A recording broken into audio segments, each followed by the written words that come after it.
This is Alyssa of The Life of an Aspie. Today I want to say it's possible for someone to criticize you and still love you. I'm saying this because have been someone who's sensitive to criticism, and I know a lot of other Aspies who also are sensitive to criticism. It's okay to be sensitive to criticism. Sometimes that comes from just bad experience with people, and in 800 feet, turn left onto North Russell Avenue. In some cases, it can come from trauma. But know that in a normal, healthy relationship... Your destination is on the left. My GPS is talking to me. In a normal, healthy relationship, criticism is actually pretty much of a normal thing. Having also different opinions could be a normal thing, too.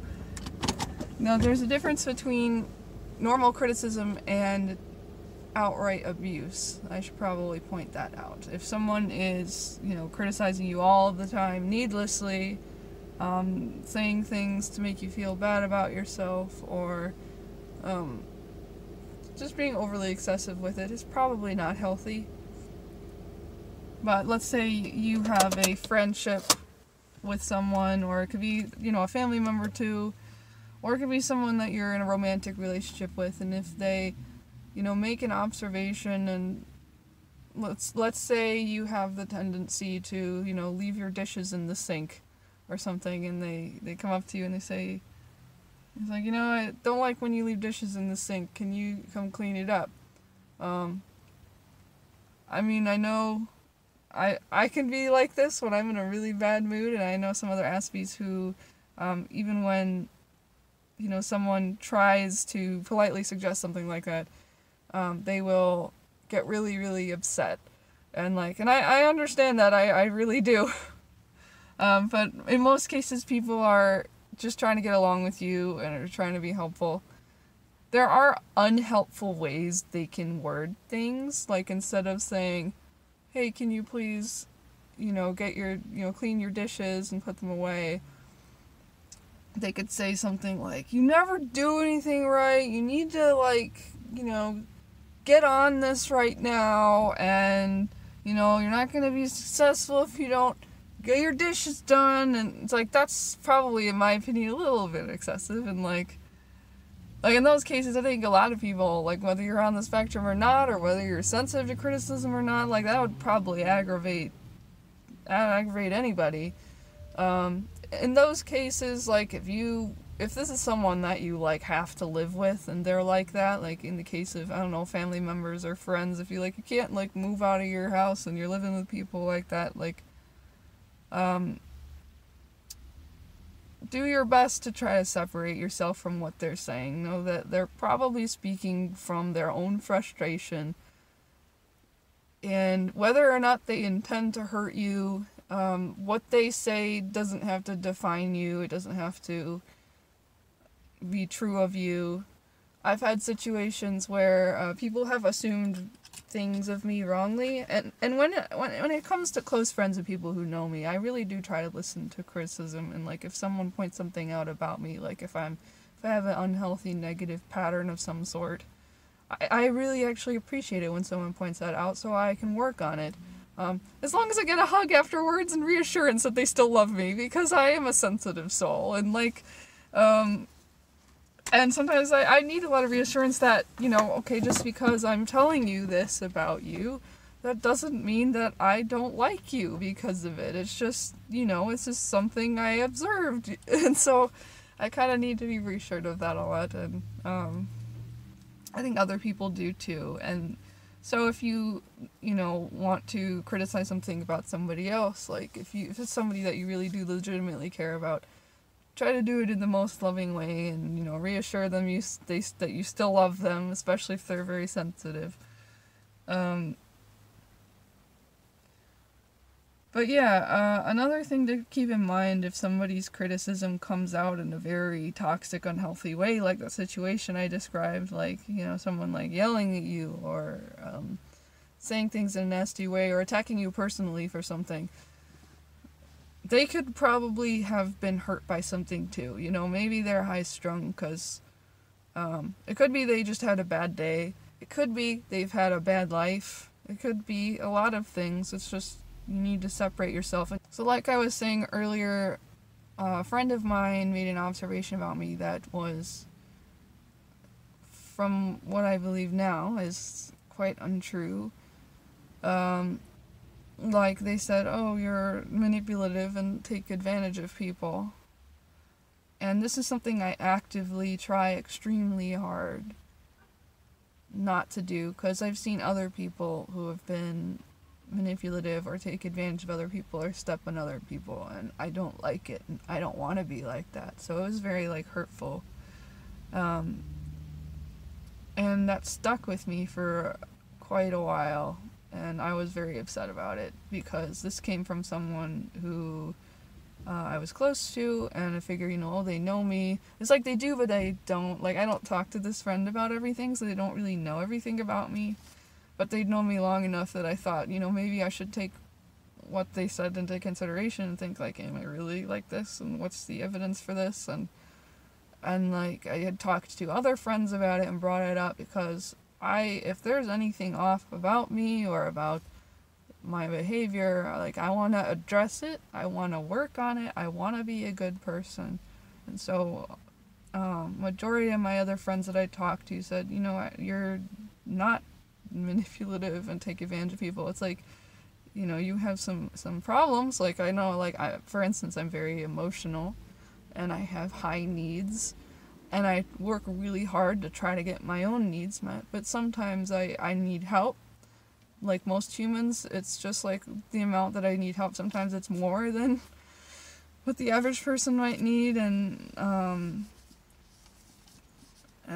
like, I am really, like, truly grateful for, like, all the help that I have and everything that I have, and I might not be as, like, that great at showing it, but I, like, really do appreciate my friends and family and the roof over my head and all of those things, and I don't really want to try to get everything that I want or, like, manipulate people, because I don't think it works like that. But I also am a very emotional person, and sometimes it can come across badly, and I don't like it sometimes.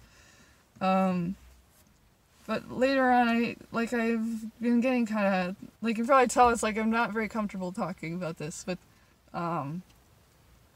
like, I've realized that I need to separate myself from what my friends think if it's not really true of me, if I can't find any evidence for it being true of me.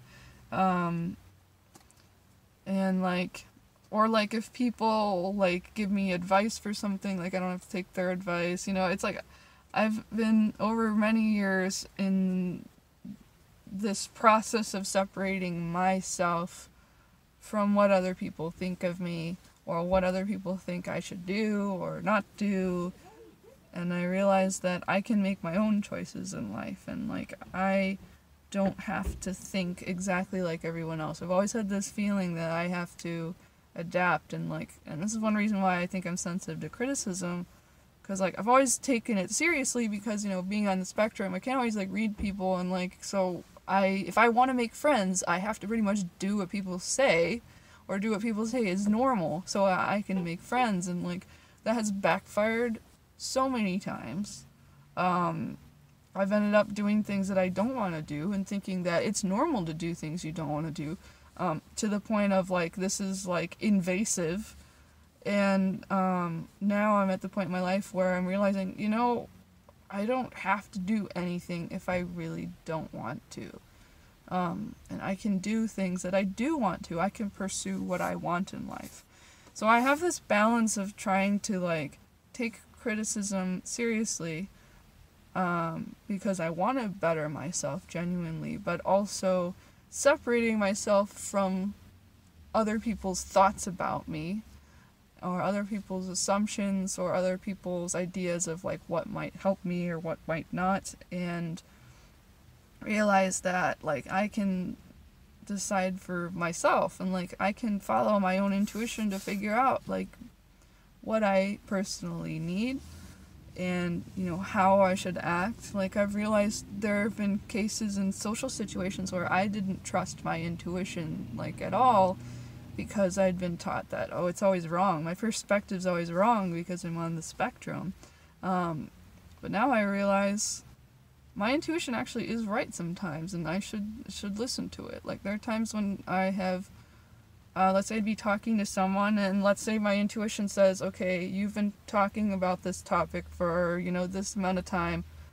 Now would be a good time to stop, and it'd be awkward if you continued. And in some of those situations, I've completely ignored that, and I kept talking, and then noticed the other person getting bored, and it's like, why did I not follow my intuition? It's like, oh, because I'm not trustworthy. My intuition isn't trustworthy because I'm on the autism spectrum. It's like, that's totally false. Like, I think everybody's got their own intuition, which is sometimes right and sometimes wrong, but we shouldn't completely just toss it out. So I've been also kind of trying to use my intuition to figure out, like, when criticism is, like, something genuine that could really be about, like, me or something I need to improve on legitimately, or if it could be coming from, like, someone's thoughts that are completely separate from me. Maybe they had a bad day. Sometimes it could be both. They had a bad day and they got fed up with my, bad dishwashing habits or something.